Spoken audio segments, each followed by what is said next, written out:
Okay, y'all, right here, I got 2 wooden beads. They're 1 inch round. They got holes drilled in them, and the bottoms are flat. I don't know where they came from, but that's what I'm using. And I'm going to take some floor wire, and I'm going to measure it out at 24 inches, and then I'm going to cut it in half at 12, of course. And then I'm going to fold that in half, and then I'm going to take and run it up through that bead. And I want the flat area where I'm going to end up bending the wire.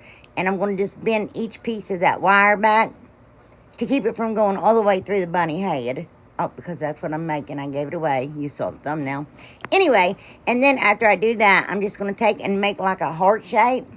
And I'm just going to push it down into his head. Or that hole right there. Yeah. And then, after I do that, today, I'm going to take and cut off little tiny pieces of dowel rod. And just enough to fit down in a hole. And I'm going to take Aleene's tacky glue. And I'm going to shove it down in each of those holes. I'm making 2 of them. And I'm going to do that to keep that wire from coming out. We don't want, his ears popping off or anything like that. So, then I'm going to take and,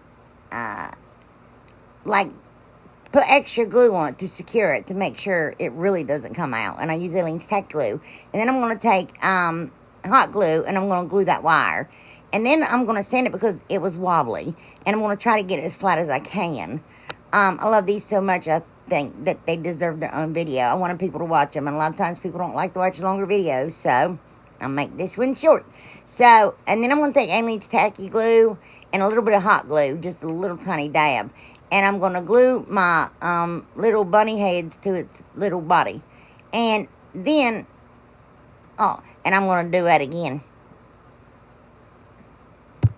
And then I'm going to paint them with ivory chalk paint by Waverly. And then I'm going to take this muslin fabric. I had already ripped it down to the size I thought I needed. And I'm going to measure out the little bunny ears. Now, ignore the mouth and nose because I didn't like it. It looked silly. So I tore it off and started all over again. But what I'm going to do is take that fabric and take, of course, Aleene's tacky glue. And I'm going to go all the way around that floor wire. And I'm going to glue it to that fabric. And then I'm going to, forever glue. I'm going to take some more glue. I'm going to go around her little ears again. And I'm going to put the other piece of fabric and sandwich that floor wire in between it. And we're going to set it aside and let it dry. And after it dries, I'm just going to cut down around it. I'm not going to cut all the way to the wire because I want a little bit of edge.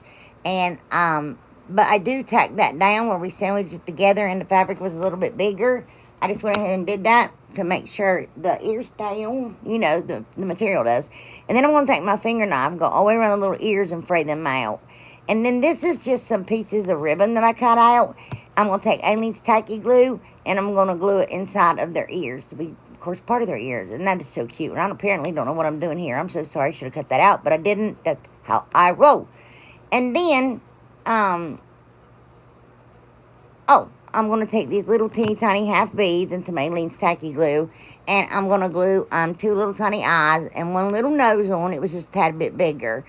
And then I want to cut down some more floor wire. I cut it about 12 inches. And I just fold it and fold it and fold it until I get it down about 1.5 inches. Because then I started getting it crazy and crooked.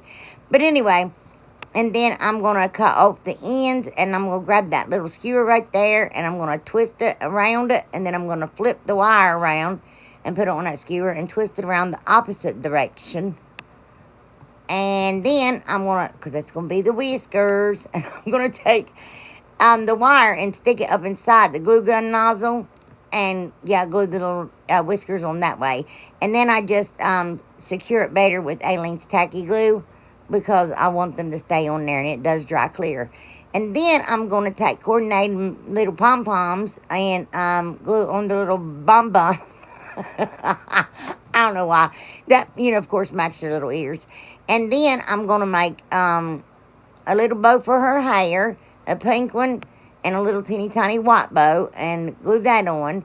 And then with him, I take that same string, and I make a bow for him.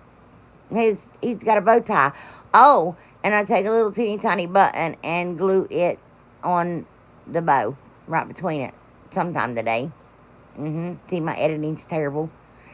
And then, this is an easy way to do this. So you put a piece of string between your fingers, and you take your other string or jute or whatever you have, and just wrap and wrap and wrap. I wrapped this one 5 or 6 times. And then I'm going to take my string and pull it up, and I'm just going to tie it like in one little knot. And then, of course, you're going to slide it up both your fingers, and then I'm going to double knot it or triple knot it. I don't know what I did here. But, and then just cut off the excess, and I'm going to take some hot glue, and I'm going to glue it to his little neck and give him a little tiny button. And that's it, and that matched. And here they are, and I think they are so adorable. I hope you like them. Please check out my video, Kathyjodiys. Thank you. Bye.